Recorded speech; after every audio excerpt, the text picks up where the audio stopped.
Hey, what's going on, guys? My name is Tanner, and welcome to Crypto Bible. I hope you're all well and having a lovely weekend. Pretty decent price action going on as well at the moment. We are going to be diving into the charts as of tomorrow. So I'm just waiting for the weekend to play out, and then we'll start fresh from tomorrow. So make sure you guys are checking out those videos when they come out. In this video, I'm going to kind of be taking a look at two areas of Binance that I wanted to kind of have a look at because they both kind of contrast each other. One's quite positive news in the sense that Binance are now finally putting more things in place so they can kind of comply with the regulations that have been asked of them. But then we've got the other side of things where there's still pretty bad news surrounding Binance, and a lot of people are still obviously very unhappy. So, I'm kind of just going to make it into one big, Binance news section just to get you guys up to date so we know exactly what's happening still with Binance, even though, at this moment in time, it isn't the worst thing in the world. Like I said, I am still using it. And, everyone's found different types of options and, ways to get money in and out and still use it. So it's not the end of the world, but it's good to be updated with what is going on. So the first thing that I wanted to actually get into is this right here. Is actually they had a update regarding their KYC. So I'm going to read this out to you guys and we'll have a quick talk about it as well. So fellow Binanceans, Binance reviews its products and services on an ongoing basis to determine changes and improvements in light of an evolving global compliance standards. To enhance user protections and provide a safe crypto environment for everyone, Binance is making the following changes. So, effective immediately, all new users are required to complete an intermediate verification to access Binance products and service offerings, including cryptocurrency deposits, trades, and withdrawals. Existing customers who have not yet completed intermediate verification will have their account permissions temporarily changed to withdraw only, with services limited to withdrawal, order cancellation, position close, and redemption. This will be carried out in phases to minimize user experience disruption. From now through the 19th of October, so just under a month, actually, got about 2 months to do, actually. So about 2 months from now, existing users will be informed directly with more details. Once users complete the intermediate verification, they'll be able to resume full access to Binance products and services. Binance strongly advises users to complete their intermediate verification promptly to avoid delays in the verification process and restrictions on their access. Binance is announcing these measures to help support its efforts in KYC and anti-money-laundering. This will further enhance user protection and combat financial crime. To learn more about KYC, okay, cool, you can obviously click that and have a more deeper look into it. And then that's basically it, guys. So again, they're putting things in place to ensure that they are following exactly what needs to be done. And I'll go back to it once again. The whole anti-money laundering thing that was happening, there was so many crimes going on regarding cryptocurrency, obviously in Binance. They've now put more things in place. So people that are unaware of what that actually means, when you first download Binance, you're actually required to do a verification process so you have more access to the features of Binance, okay? Whether that's your withdrawal limits, your deposit limits, or anything else regarding the features on Binance. The more you verify yourself, I believe there's intermediate, there's like professional, and then there's something else, I forgot what it's called, but there's like 3 stages.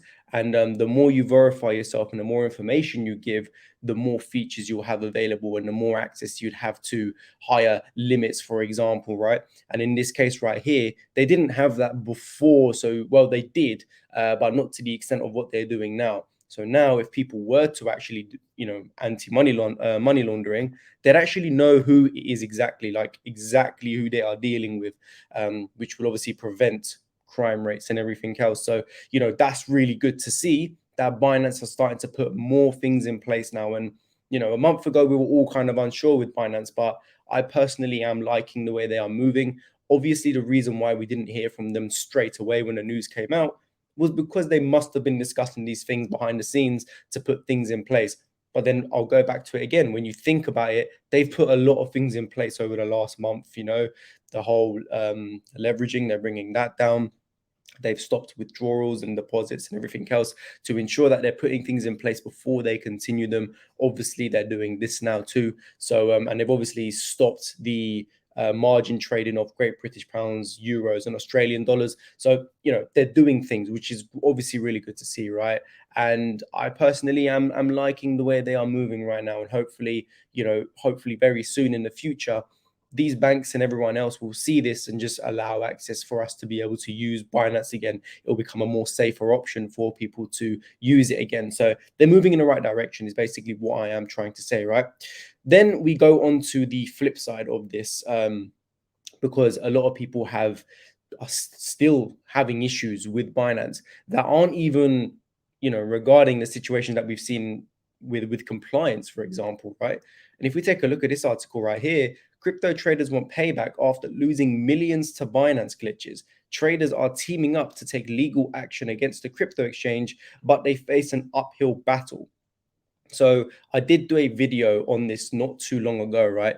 Basically, people all around the world who use Binance were experiencing glitches and issues with Binance. So they weren't able to actually, put stop losses in place or take money in or out, put money in or take money out at times because of the volatility. So whenever there was like a high amount of volatility, there were glitches on the app and people were unable to actually make trades or do what they want, which as a result caused people to lose a lot of money because they weren't able to close trades when things were going down. It also, you've got to look at the other way around as well. People were not able to take money out when things were going up. So ultimately, people just lost a lot of money, right? And now we are getting people who want to actually take action. And yes, they do face an uphill battle, but again, it's just something else that's, surrounding Binance, which is very, very frustrating. And this article is basically all about a lady called Sable Martin. She's a biology graduate and expectant mother in Atlanta. Spends her days trading stocks. In 2017, drawn to her potential for wild profitability, she started dabbling in cryptocurrencies, investing about £500 a piece in Bitcoin, Ethereum, XRP, and Tron through the cryptocurrency exchange Binance. And she basically just goes on to tell us about her entire experience of her not being able to actually take out money when she wanted to. She was having difficulty speaking to the customer service team.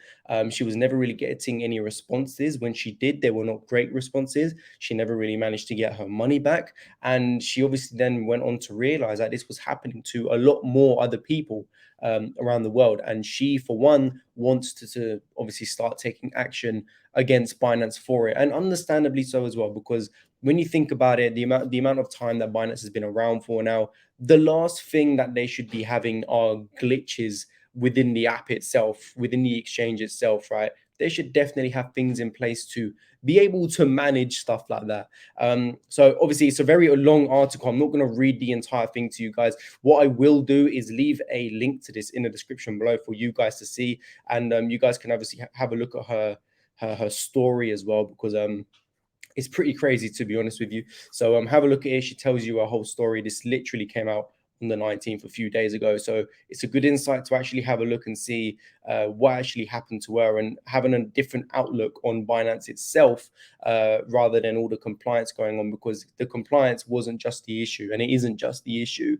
There's things like this happening as well, and that's messing with your money. And ultimately, that's the most important thing.